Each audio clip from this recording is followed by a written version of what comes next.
Everyone laughed when the old housekeeper warned them not to open the West Wing door. By sunrise, 3 armed men were missing, and the billionaire who owned the mansion was standing in the rain, staring at the lock like he had just seen a ghost.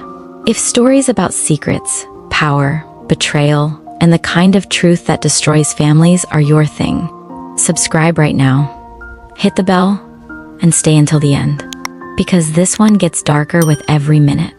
The Blackthorn estate stood on 40 acres of private land beyond the city limits, hidden behind iron gates and pine trees tall enough to swallow helicopters whole.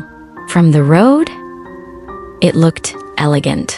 From inside, it felt like something waiting. 3 floors of marble halls, antique chandeliers, oil paintings worth more than most houses, and silence so heavy it made footsteps sound guilty. People came there to work. Almost none of them stayed long. Nobody blamed the money. The pay was excellent. It was the rules that made people leave. Never whistle after dark. Never enter the West Wing. Never ask why the clock stopped at 2:17. And if Mrs. Holloway told you to leave a room, you left immediately. Mrs. Holloway had served the Blackthorn family for 31 years. She was tall, silver-haired, straight-backed, and moved through the mansion with the authority of someone who needed no title to command obedience. Staff whispered that she knew every secret ever buried on the property. Staff also whispered that she had buried some herself. No one laughed in front of her, except the new security team. They arrived on a stormy Thursday. 3 men in black jackets, private contractors hired by Adrian Blackthorn himself. Adrian was 47, self-made billionaire, cold eyes, tailored suits, reputation for winning lawsuits, elections, and wars that never officially happened. He had inherited the estate after his father's death 6 months earlier. And unlike his father, Adrian didn't believe in ghosts. He believed in cameras, guns, leverage, and numbers. So when Mrs. Holloway handed the lead guard a brass key and quietly said, "Every door in this house opens except one," he smirked. "The West Wing?" he asked. She looked directly at him. "No. The one you shouldn't open is below it." Then she walked away. The men laughed. That night, thunder rolled over the property like artillery. Rain struck the windows. Generators hummed. And somewhere near midnight, one of the guards named Kane decided rich people's superstitions were usually hiding valuables. He brought the other 2. They took flashlights. They took bolt cutters. And they went to the West Wing. Nobody saw them again. At 6:10 a.m., Adrian Blackthorn was awakened by pounding on his bedroom door. He opened it to find Mrs. Holloway standing there fully dressed, dry despite the storm, hands folded neatly. "The men are gone," she said. Adrian checked the security feed himself. The West Wing hallway camera showed Kane and the others entering at 12:14 a.m. laughing, one carrying a crowbar. At 12:16, the screen glitched. At 12:22, it came back. The hallway was empty. No one came out. No one else went in. Adrian replayed it 7 times. Then he did something nobody in the house had seen before. He looked unsettled. By breakfast, the rumors had spread through every corridor. Cooks whispered over eggs. Maids stopped polishing silver to trade theories. Gardeners pretended to trim hedges while watching windows. Adrian ordered a full search. Every room, every closet, every attic, crawl space. Nothing. No bodies. No blood. No footprints. No sign 3 grown men had existed after midnight. Then one of the younger maids found something in the fountain. A security badge. Canes. Bent nearly in half. Adrian held it in his hand for a long time. Then he turned to Mrs. Holloway. "What's under the west wing?" Her expression didn't move. "History," she said. "I'm not in the mood." "No," she replied. That is precisely the problem. Adrian had hated the estate since childhood. His father, Victor Blackthorne, ruled the property the way tyrants rule small nations. Everything polished. Everything expensive. Everything controlled. Children spoke when spoken to. Servants were invisible. Mistakes were remembered forever. Adrian left at 18 and built an empire so no man could ever corner him again. He returned only because Victor died suddenly and left everything to him, including the house, including the debts nobody could see. That afternoon, Adrian ordered locksmiths to break the lower-level door beneath the west wing. No one volunteered to help. Even the contractors refused. So Adrian went himself with 2 replacements and a flashlight. Mrs. Holloway watched from the top of the stairs. "You still have time to remain ignorant," she said. He didn't answer. The lower corridor smelled of damp stone and old iron. At the end stood a steel door set into the wall. No handle, no label. Just a keyhole black with age. The locksmith worked for 9 minutes.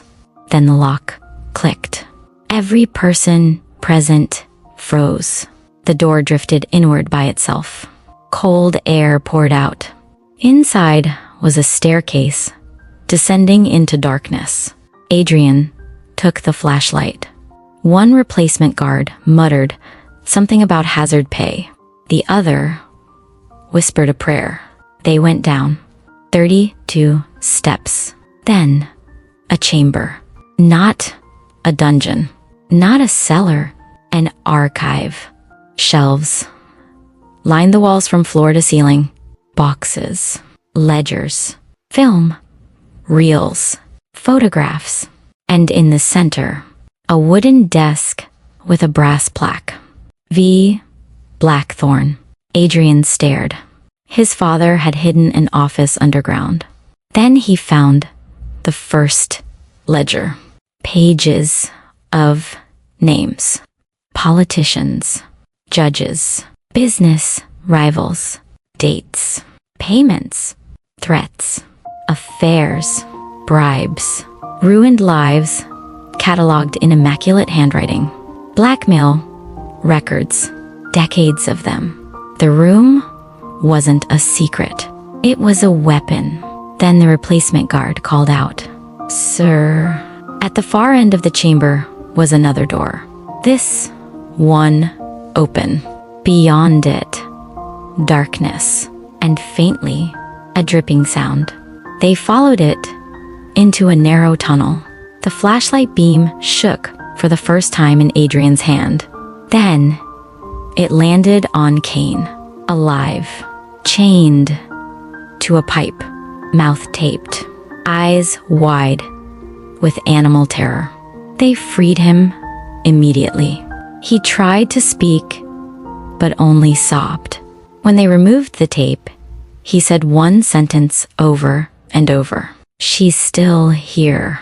They thought shock had broken him, until they found the second man, not chained, curled in a corner, whimpering, scratching the floor with his nails, repeating the exact same words.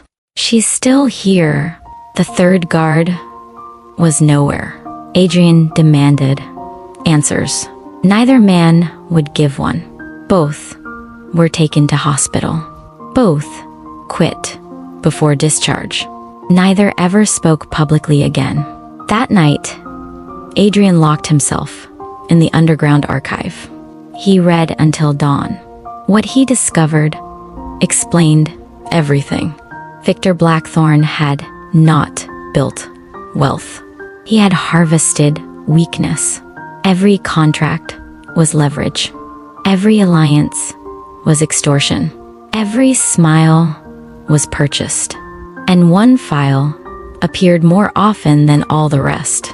Evelyn Hart, name repeated across 17 years. Photos, letters, payments, then suddenly disappearance. Adrian remembered her, a pianist who once lived at the estate when he was 12. Kind eyes, soft laugh. Then, one day, gone. No explanation. He turned another page, and his blood went cold. Evelyn Hart had been his mother's sister, his aunt, Victor's mistress, and, according to private notes, pregnant. The next file was labeled resolved. Inside was a death certificate. Cause, accidental fall. Location, West Wing staircase. Date signed by a doctor who later received 2 properties from Victor. Adrian sat motionless. Then very slowly, he understood why the clocks all stopped at 2:17.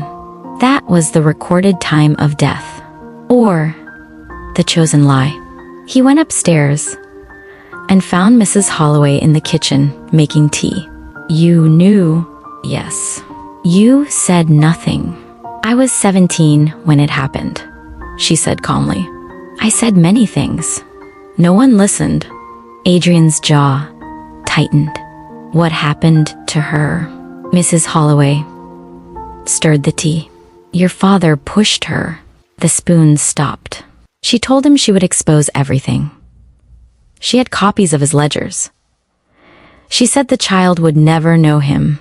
Adrian felt the room tilt. And the child? Mrs. Holloway looked at him with something close to pity. Alive. The silence after that sentence seemed to swallow the house. Where? I raised her. Adrian stared. Mrs. Holloway set the cup down. She works here. At that exact moment, footsteps entered the kitchen. A woman carrying linens paused in the doorway. Maybe 30. Plain uniform. Steady eyes. He had passed her 20 times without noticing.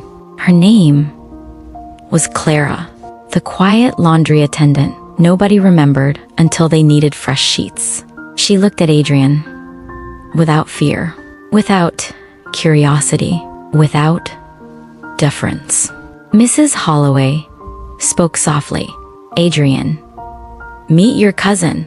The next week shattered the city because Adrian didn't bury the files. He released them. Every ledger copied. Every judge named. Every politician exposed. Every empire built on Victor's secrets began to crack. News vans camped at the gates. Markets trembled. Men who had laughed at subpoenas stopped sleeping. And inside the estate, Clara moved through the chaos like weather passing through stone. She wanted nothing. No money. No title. No apology. Adrian found that impossible to understand. Evening, he asked her why she stayed. She folded towels while answering, to see whether the son would become the father. And she glanced at him. The jury is still out. For the first time in years? Adrian laughed. It startled them both. But suspense had not finished with the house, because the third missing guard had never been found. And on the 9th night, after the files went public, every light in the West Wing came on by itself. One by one. Room after room. No electricity should have reached that section. Staff gathered below the stairs. Nobody climbed them. Adrian did. Halfway down the corridor, he heard piano music. Soft, elegant, impossible. Coming from the sealed music room at the far end, the same room Evelyn Hart used to play. He opened the door. Moonlight spilled across dust. The grand piano lid was raised. Keys moving. No hands. Music stopping the instant he stepped inside. Then one key pressed itself down. Single note. Sharp. Behind him, the door slammed shut. Adrian spun, locked, breathing hard now. Then he saw it on the piano bench.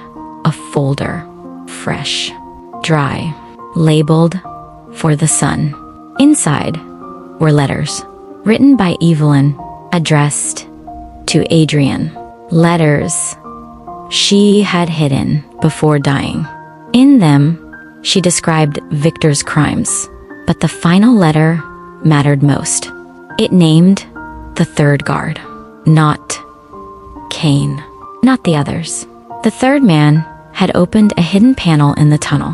He found something Victor had buried decades earlier. Bones. Small bones. A child. The unborn baby had not died with Evelyn. It had been delivered early, lived briefly, then killed. Adrian staggered back. His father hadn't murdered one person. He had murdered two. The room's temperature dropped, and from somewhere behind him came a whisper. Not threatening, not angry, relieved. Now, you know. The lock clicked open. The door swung wide.